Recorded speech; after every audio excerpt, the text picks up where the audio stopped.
Hola, ¿cómo está? C'est Sophie alias ma bibliothèque et aujourd'hui je suis au Mexique.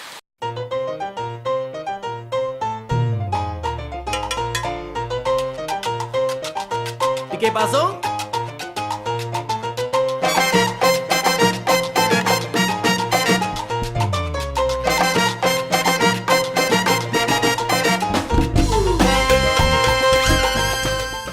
Comme je suis au Mexique, je me suis dit quelle meilleure occasion que d'être au Mexique pour parler un petit peu de littérature mexicaine. ¿Ya todo el mundo aquí? Estoy... On ne peut pas spécialement dire que la littérature mexicaine est une place de choix dans l'édition française. Tels qu'on en sont connus, mais ils sont rares. Et au final, qu'est-ce qu'on connaît de la littérature mexicaine? Donc, on va essayer d'arranger un petit peu ça aujourd'hui. Comme nom très connu, on retrouve Guillermo del Toro, vous savez, le cinéaste super connu effectivement, qui fait toute sa carrière aux États-Unis. Et oui, le monsieur a trouvé du temps pour écrire, mais alors ses livres les plus connus, parce qu'il faut bien avouer qu'ils sont bien vendus à cause du nom connu, parlent d'une espèce d'invasion de vampires dans une Amérique post-apocalyptique. Et bien sûr, il y a des héros qui doivent tout arranger et sauver le monde. Et ça se passe aux États-Unis. Donc bon, comme c'est pas très mexicain, tout ça, on va passer, hein, on passe à autre chose. Carlos Fuentes, par contre, c'est l'auteur mexicain le plus connu en France. Il a écrit pas mal de romans, il est assez prolifique. En tout cas, il est connu dans le monde entier et il a notamment reçu plusieurs prix littéraires assez connus. Alors, s'il fallait en recommander quelques-uns, je recommanderais Terra Nostra, qui a reçu le prix Romulo Gallegos, qui est un petit peu l'équivalent de notre Goncourt ici en France. Et là, c'est l'histoire, c'est un peu une fresque historique. Bon, c'est un gros pavé, mais qui est quand même à recommander, puisque c'est le livre notamment qui a reçu le fameux prix Romulo Gallegos. Voilà. C'est donc la chronique d'un roi orgueilleux dont le personnage est basé sur d'anciens monarques comme Charles Quint, qui précipite un peu son empire dans sa chute. D'ailleurs, l'histoire s'installe sur plusieurs siècles et mêle philosophie et mythologie tout en racontant l'installation espagnole dans le Nouveau Monde. Bon, c'est certainement pour ça qu'il est un peu qualifié de roman fourre-tout, mais ça a vraiment l'air de valoir le détour. Si on devait en retenir un autre, ce serait La mort d'Artemio Cruz, toujours du même auteur bien sûr. Là, l'histoire se passe au Mexique et puis, bon, je pense que c'est plutôt une biographie. Voilà.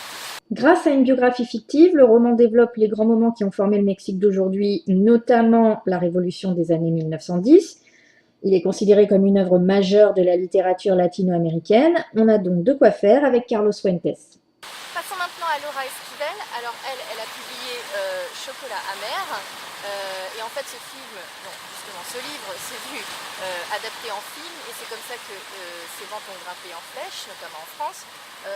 Bon, ça a l'air d'être une histoire d'amour, c'est pas trop mon truc, mais bon, il en faut pour tous les goûts, hein. C'est donc une histoire d'amour sur fond de révolution mexicaine. Alors, l'héroïne a visiblement des pouvoirs culinaires, fait la pluie et le beau temps grâce à ses petits gâteaux, et tombe follement amoureuse d'un mec qu'il faudrait pas aimer. Ça a l'air de pas mal ressembler à La maîtresse des épices de Chitra Banerjee Divakaruni, roman dans lequel la belle Tilo faisait la même chose avec ses racines de gingembre et ses petites fleurs de lotus séchées. D'ailleurs, l'héroïne s'appelle ici Tita. Alors, Tilo, Tita, est-ce qu'il faut y voir un lien? Bref. Comme je l'ai dit, c'est pas trop ma tasse de thé, on va dire une fois, pas deux. La maîtresse des épices, c'était sympa, mais peut-être un peu trop cucu sur les bords parfois. Bon, et puis regardez-moi ce photomontage ridicule sur la couverture avec la poupée sur le gâteau, là, oui, là. Bon, je maintiens, je pense que c'est pour les amateurs de romans d'amour. Alors les auteurs qui vont suivre maintenant sont assez connus au Mexique, mais sont quasiment des inconnus chez nous. Donc on va commencer avec Guillermo Arriaga avec Un doux parfum de mort. Alors Guillermo Arriaga c'est aussi un cinéaste comme Guillermo del Toro, il est assez connu aux États-Unis aussi. C'est notamment lui qui a fait le film 21 grammes et aussi Babel. Avant de commencer tout ça, il a écrit et notamment il a publié Un doux parfum de mort en 1994 et bon alors c'est l'histoire d'un meurtre. dans le Mexique tout paumé, où il fait trop chaud, trop moite. Et puis, ben, il y a de la vengeance, il y a des rumeurs. Bon, c'est peut-être assez typique, mais c'est peut-être un peu trop stéréotypé. Et puis bon, c'est pas forcément bien écrit. On sent que l'auteur a vraiment, comment dire, qui visualisait vraiment, qu'il voulait écrire un film, quoi. Donc c'est pas mal, c'est une expérience. Ça donne un petit côté sur le Mexique, une vision du Mexique. Bon, peut-être un peu too much, mais voilà. Là, on sort du cadre de la Révolution mexicaine pour se concentrer sur les candidatons dans un village isolé. Vous pouvez lire ma critique sur mon site. Ça se laisse lire, ça donne une bonne idée d'un autre pan de la littérature mexicaine et de sa culture, mais il faut quand même avouer qu'il y a mieux niveau littérature.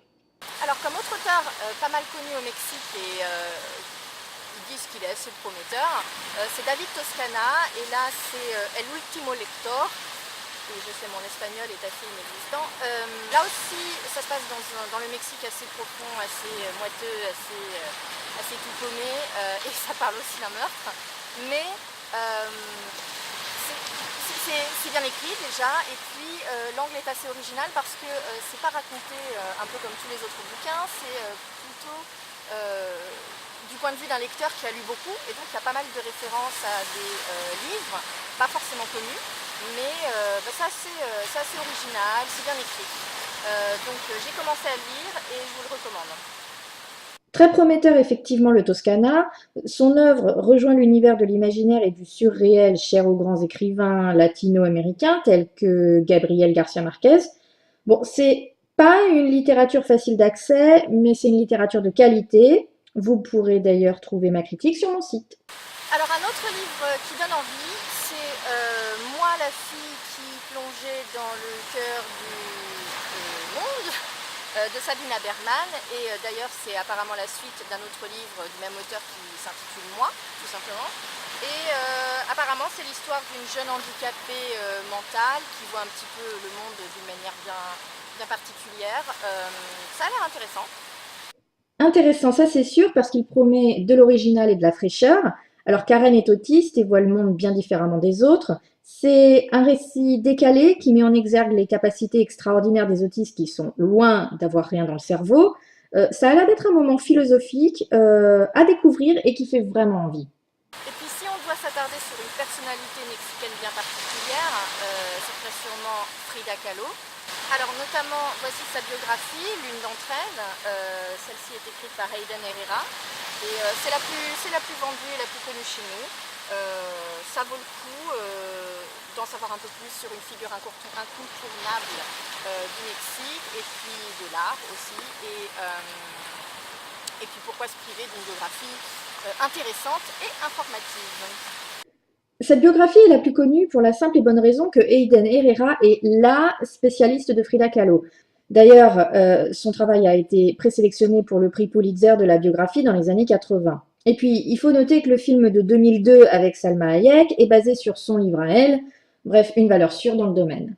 Alors voilà, j'espère que ce petit tour de la littérature mexicaine vous aura donné envie d'ouvrir un livre et puis peut-être d'en savoir un petit peu plus sur ce pan de la culture mexicaine assez méconnu. Moi, ce petit voyage m'a permis de découvrir 2 livres en particulier et je suis assez contente.